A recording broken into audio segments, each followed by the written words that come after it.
Well, guys, I haven't done a video on this channel in a long, long time.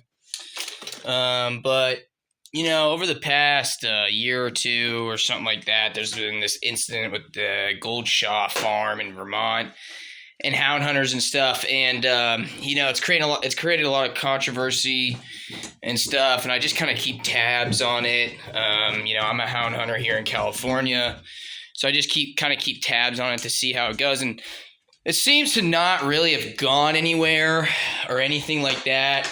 And I believe it could be solved pretty quickly between parties and stuff. And also, the big issue, if he really just wants it to stop, is to change Vermont, private property laws. Sorry, I'm going to put a charger in here. But if he focused more on changing the property laws, which would probably go through legislation a lot quicker and a lot easier, just because the government actually gives a shit about that. The government doesn't really care about hunting or animal rights and stuff. It's pretty low on the totem pole. But I don't know. I feel like the situation has been drawn out, maybe for drama or views or something like that. Again, I don't know. That's a pretty big accusation, but just kind of seems like that. And then also as a hound hunter, I deal with problem property owners. We have a neighbor on our deer hunting lease, and he says that if any dog goes over the fence, he's just going to shoot him. And he is in his legal right to do that. So yeah, I have GPS collars for my dogs. They are trained to the tone and the vibration, and that works most of the time. Again, when an animal's on a trail, it's just like a mountain lion or something like that. They are a little bit focused. If you train them young and stuff, they will come back. They'll break trail. Dixie breaks trail for me and stuff like that. But situations arise, stuff happens.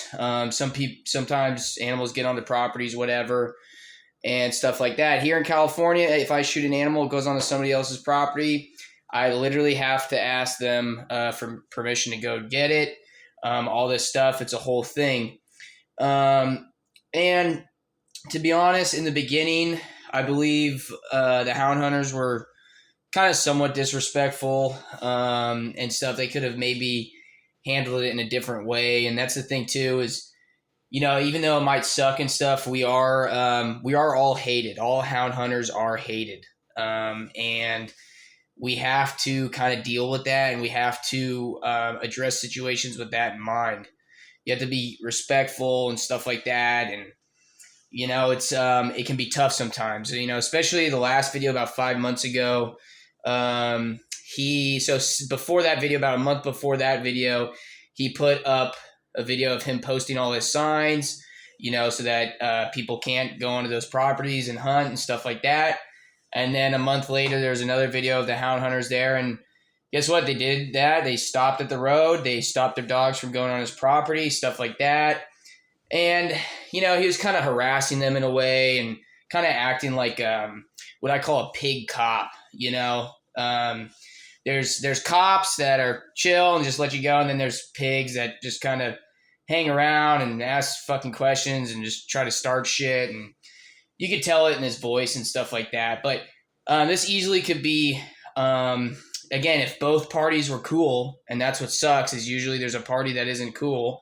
And again, the hound hunters didn't do themselves any favors in the beginning either. I don't think anybody is right in this situation. But yeah, so, I just think both parties, if they came together and actually made a resolution, they just said, hey, listen, we're going to make sure that our dogs don't go on your land and chase a bear and stuff. And all I'm asking you as a hound hunter is, if for some reason I get a dog on your property or something like that, lost, whatever, can I please just have your contact info? We can talk about it. One person can go to the farm, track the dog down, get the dog without disturbing the farm. I think an actual relationship would help. And again, we lease from a cattle ranch. He could lease his land out to those hound hunters. if those hound hunters are willing to do that. And then you have boundary lines, you have stuff like that. And then you make sure that the dogs aren't coming onto the farm in that nature. For us, we have cattle and stuff like that. They don't like the dogs chasing the cattle, so we control our dogs. We move the cattle, stuff like that.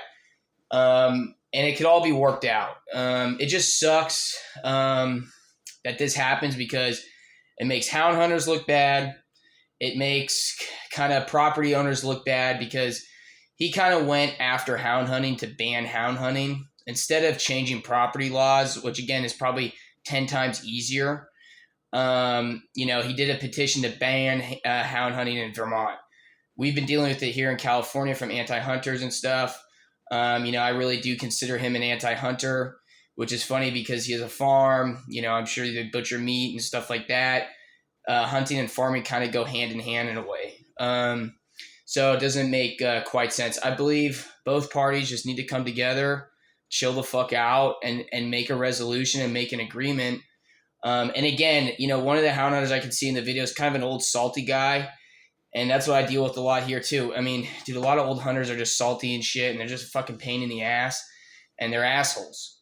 And they need to fucking, if you hunt with them or something, call them out and just be like, yo, chill the fuck out. Stop being such an asshole, So I don't know why I felt I had to do this video, but I just kind of keep tabs on it the last year or two, and I just think it's so fucking stupid. It's so dramatic. And I think this thing could be solved a lot better and make everybody look better in the long run. And, as hound hunters, if we want to keep doing what we're doing, we have to explain to people, be respectful, and get a full understanding with everybody. Land is going to get a lot more cramped and stuff like that. So working with landowners, leasing land, stuff like that, that's what we need to start doing. And it's just what we have to do to adapt and continue our tradition and our freedoms going. So this is just my kind of take. Again, I'm very away from this. I'm not involved in this in any way and stuff, so I don't know all the details, but this is just my view on what I've seen.